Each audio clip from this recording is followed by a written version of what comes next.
So, as I already said, I would like to inform you about some new developments in EPO doping analysis and what we as a company are offering to you for the use of Sarcosyl page electrophoresis. This is an official WADA method I'd like to present to you, and you will see this method has been developed due to some new drug developments. It was required and necessary for the WADA laboratories to develop a method that allowed them to detect new EPO variations who were brought to the market for therapeutic reasons.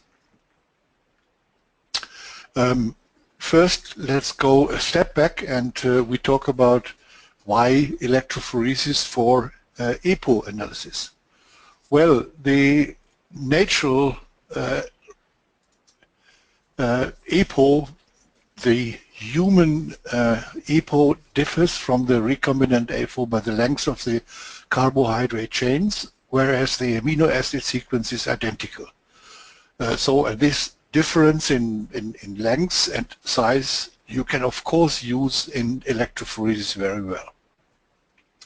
Recombinant and natural EPO show different running speeds in SDS page due to the different size.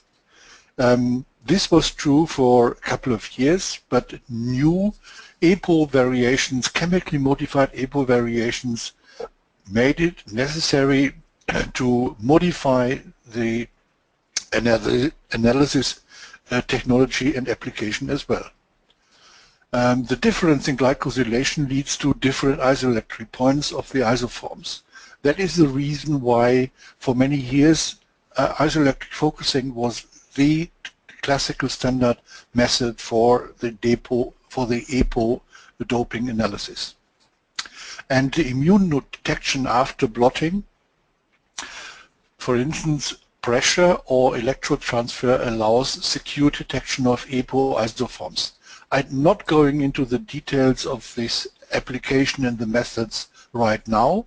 However, if you have got a question in that area, you can contact me via email or send a message, so I will try to answer it at the end of my today's presentation. So this is an elderly picture from Sven Voss when he was at the Sporthochschule in Cologne. Today Sven Voss is heading a doping analysis laboratory in Dubai. And what you can see here is the different running speed and the resulting different positions in an SDS electrophoresis gel after electrophoresis. And the problem that occurred more and more is that this special variation here, Mycera, is chemically modified and carries polyethylene chains, and this has been done to prolong the remaining time of the drug in the body of the treated patient.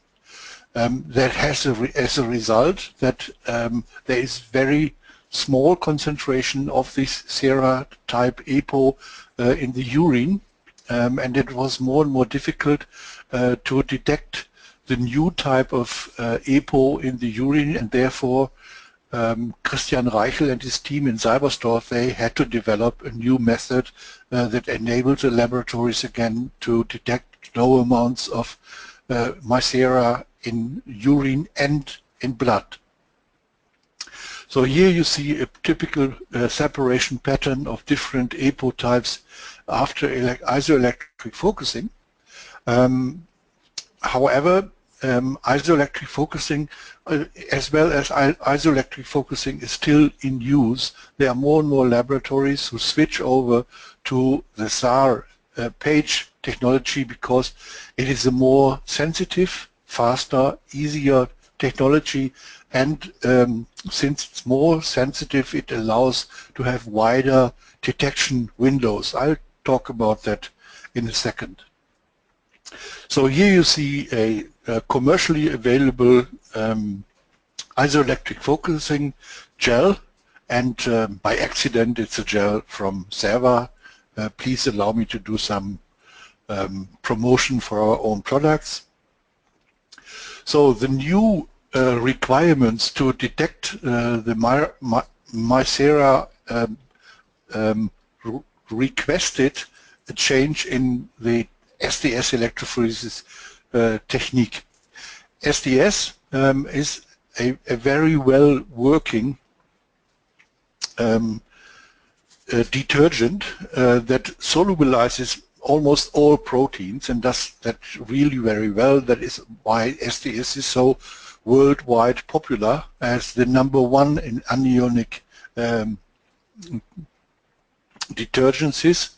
However, for the detection of MySERA, the problem is that the PAG chains that are attached to the EPO molecule are also covered by SDS, and that makes it very difficult for the antibody to recognize the MySERA. And therefore, a new detergent was looked for, and that is the Sarcosyl. The newly chemical modified erythropoietins were launched to the market. That is what I already said. And the new method has been developed by the WADA laboratory in Seibersdorf. And the core of the new technique is the replacement of SDS by Sarcosyl. And here is a copy of the original publication from 2009. What is sodium lauryl sarcosinate? Well, it's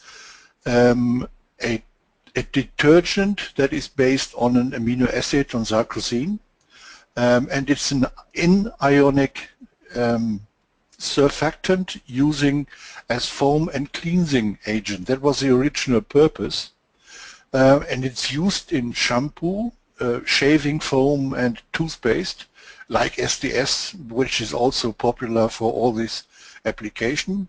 And it was brought to the market in the 1950s, and there was a special promotion for it from Gillette. Okay, that just as a little side information. And as I mentioned already, SAR is not binding to the polyethylene glycol PAG chain of some of the EPO molecules. So this is what we have developed in our development team. A precast Sarcosyl gel for EPO detection. You see here we have got 30 application frames for your sample, and they can take up to 20 microliters in volume. We run these gels, which are on a plastic backing, using our ready-to-use running buffer with our electrode mix technique. I will go into a little bit more detail later on. And here is a result that was obtained with one of our gels. And the gel was run by Dirk Schwenke from the WADA laboratory in Kreischer in Germany. So to summarize that a bit, Sarcosyl, an alternative anionic detergent for EPO detection, which allows an improved detection of EPO in blood and urine. It enables a clear differentiation of endogenous and the new modified exogenous EPO, enables detection of MySERA EPO variants. Lower doses can be detected compared to IEF. Detection window up to 1 day longer. That means that for the athlete that is illegally using EPO, the chance is increased that EPO is detected in his blood. The new developed SAR PAGE precast gels are offering safe and convenient work, and SAR PAGE enables the detection of MySERA and recombinant EPO products like Neo, Recombinant, Dynepo, and NSP in one run, so you don't need then different electrophoresis experiments. So I just want to summarize what we are offering in this for this technology, that is the EPO doping page kit.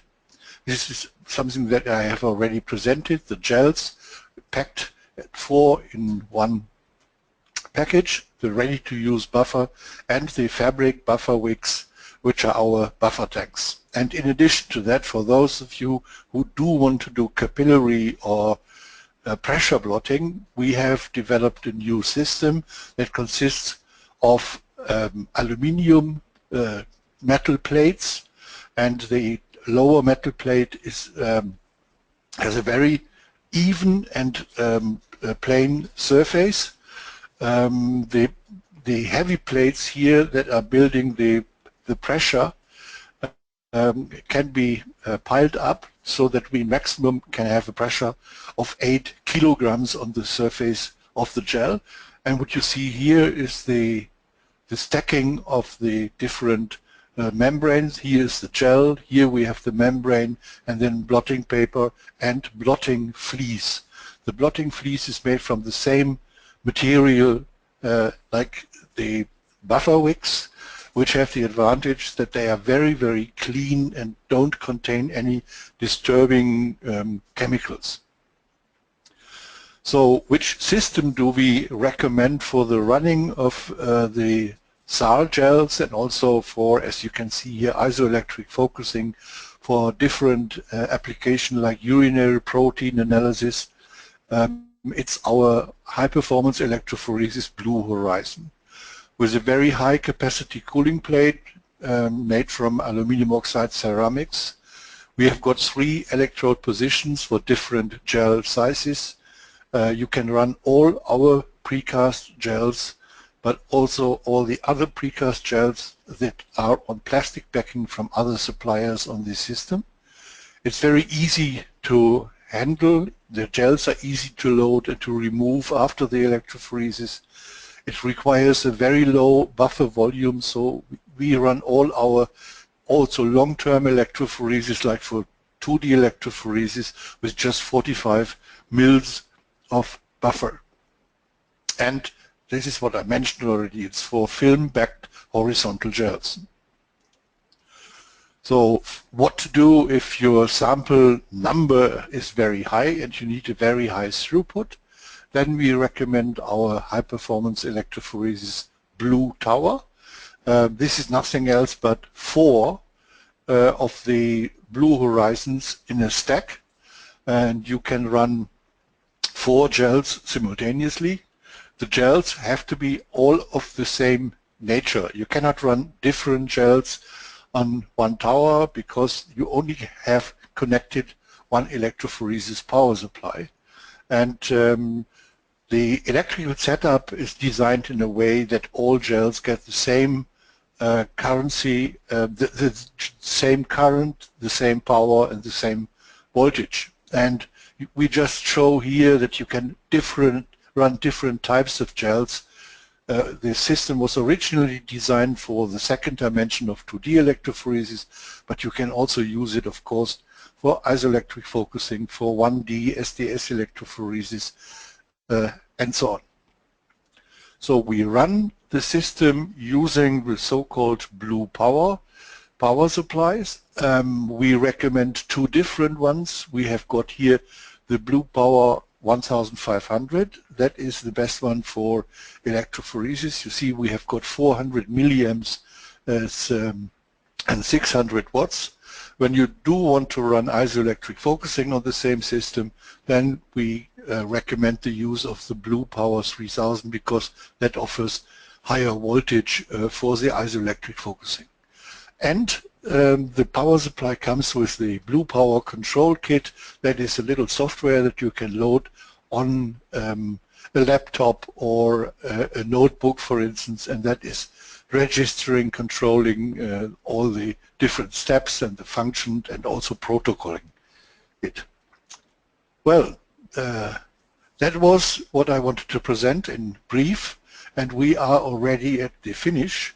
And if you have got a question right now, I'll try to answer it straight ahead. And if you want to send me an email or Mark, then feel free to do that. You can, as Mark has already mentioned, watch this webinar again on the YouTube channel. And I thank you for your attention.